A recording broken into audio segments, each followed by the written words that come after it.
Vamos falar de Júlio Casares?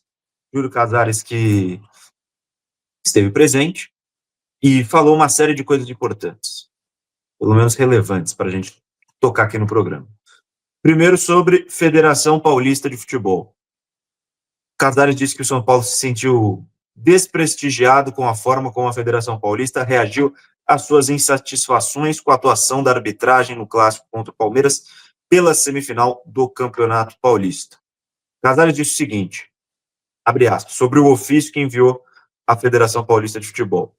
Não colocamos como uma ameaça, colocamos porque sempre respeitamos o Campeonato Paulista. Isso contextualizando sobre a possibilidade de tratar o Paulistão com reservas, jogar com reservas. Continuando, mas de repente eu posso fazer deste campeonato uma pré-temporada. Quem tem que dar valor é a arbitragem e organização. Eu senti que não houve valorização. Aí ele continua, houve um desprezo contra uma grande marca que é o São Paulo.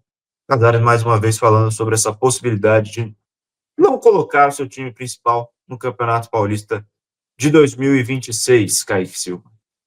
Eu acho que é uma atitude que já deveria ter sido tomada na temporada 2025, lembrando que o calendário da temporada 2026 ele será apenas replicado, aquilo que foi esse ano. Porque esse ano aqui tem Super Mundial no período do meio do ano. Ano que vem tem Copa do Mundo no período do meio do ano. Então, o calendário só será replicado. Só um detalhe, 27 tem Copa do Mundo Feminina, que não vai parar os jogos, mas muitos estádios serão utilizados para a disputa da Copa do Mundo Feminina. Exatamente. Isso vai influenciar também. O Brasil é país sede, né? Vale a gente lembrar, para quem não está a par da situação, o Brasil será país sede da Copa do Mundo Feminina. Não teremos a pausa dos jogos, mas como o Boni falou, teremos estádios que serão sede da Copa Feminina. Ainda não foram divulgados os estádios, né, Boni, inclusive, né? Não, ainda não. Mas tem uma prévia, de repente? Será que eles vão repetir os estádios da Copa de 2014 ou não? Recentemente, a FIFA veio fazer uma vistoria nos estádios candidatos. E, se não me engano, a lista era basicamente a mesma da Copa do Mundo. Mas o Morumbi, então, tá fora, né? Eu acho que tá fora. Aquilo que nos interessa, então, tá fora. Eu acho que tá fora, exatamente. Bom, enfim. A FIFA veio no final do ano passado fazer essa inspeção, essa vistoria técnica, mas ainda não foram divulgados as cidades sede, os estádios também. Enfim, então F 3 pontinhos, se não vai envolver o Morumbi, né? Não alterem absolutamente nada para o São Paulo Futebol Clube em si, né? Lógico que eu não estou falando F 3 pontinhos para a competição. É importante ter a competição, inclusive no Brasil. Importante para a valorização da modalidade também, para a valorização das meninas, né? Para uma visão mais ampla para o futebol feminino brasileiro, importante demais, mas se não vai envolver o Morumbi, então tudo bem, menos mal, né? A nível de calendário para o São Paulo, tanto para o masculino quanto para o feminino, que também pode utilizar o Morumbi em algumas oportunidades.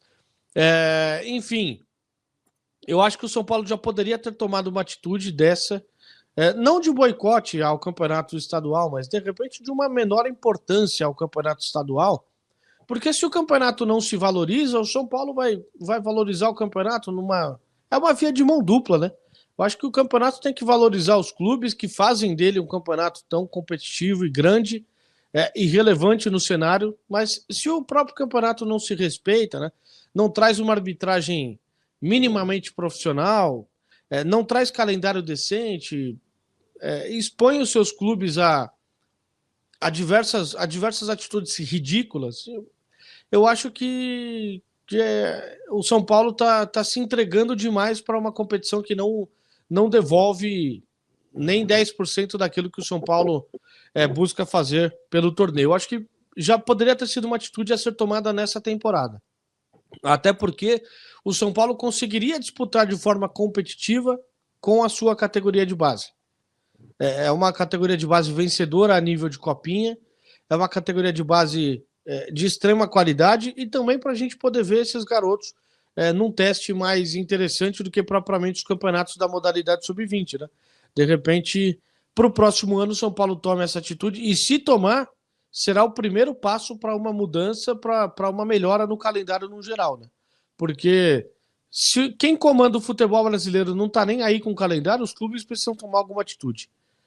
É inaceitável que o estadual ele ocupe 16 datas no calendário no começo do ano, sendo que você vai ter um calendário enxuto. Se você vai colocar os jogadores, vai expor os jogadores a possíveis lesões e graves sem uma pré-temporada, algo precisa ser feito através dos bastidores, através de dirigentes que tenham coragem, que não fique apenas no discurso e na politicagem, que seja colocado em prática, portanto, então, na próxima temporada, uma ida do São Paulo ao Campeonato Paulista, pelo menos na primeira fase, igual fazem no Campeonato Carioca, igual os grandes clubes. O Flamengo bateu campeão e usa toda a primeira fase do Carioca com um time bem alternativo, correndo o risco de ficar de fora, inclusive, das fases finais. Mas acabou de bater campeão. Então, que isso não fique apenas um discurso e seja colocado em prática.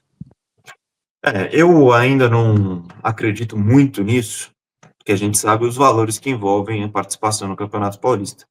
Se o São Paulo anuncia que, por exemplo, os 4 grandes, os 4 cabeças de chave de cada um dos grupos nesse ano receberam 44 milhões de reais por jogarem a Paulistão. E a gente sabe que envolve as cotas de transmissão, as TVs, todo mundo quer os times com os seus principais jogadores. A gente sabe que se o São Paulo mantiver esse discurso, esse dinheiro cai. Esse dinheiro vai diminuir consideravelmente, até como forma de retaliação. A gente sabe como é que funciona. Então, vai ter que ser firme para manter esse discurso. Por isso, eu não acredito que até lá esse tipo de posicionamento vai se manter. Para o Flamengo é mais fácil, né? Até para a Federação Carioca, né? Para a FERJ, para ela, né, não cobrar, não obrigar o Flamengo a nada, para ela é mais tranquilo porque ela não dá premiação nenhuma, né? Por incrível que pareça, o Flamengo acabou de ser campeão carioca e a premiação foi absolutamente nada, né? O Flamengo não ganha R$1 sequer. E o Campeonato Paulista tem uma premiação que vai se valorizando a cada ano e tudo mais. Então é mais complicado para o dirigente. Mas, cara, pelo menos nessas 2 temporadas seguidas que a gente vai ter torneios no meio do ano que vão paralisar o campeonato, o futebol brasileiro num todo, e você não vai ter nem pré-temporada, algo precisa ser feito. Sim.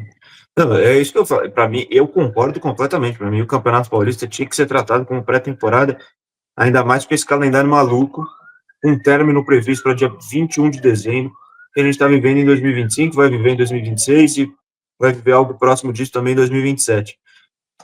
Mas é uma medida que requer coragem, é uma medida que requer pulso firme no seu posicionamento. Porque no momento em que o Casares receber a notícia, tá bom, você vai com as reservas, então a premiação vai diminuir, sei lá, pela metade por participação no Campeonato Paulista. Aí vai ter que ter pulso firme para não recuar. E isso eu não acredito. Por isso eu acho que é muito bonito falar, muito bonito chegar no microfone e pressionar a Federação Paulista, mas na hora de tomar ação tem que ter a mesma firmeza, tem que ter a mesma convicção para tomar essa atitude. E isso eu particularmente não acredito que vai acontecer. Por isso não tenho tantas esperanças que o Paulistão de 2026 será tratado dessa maneira.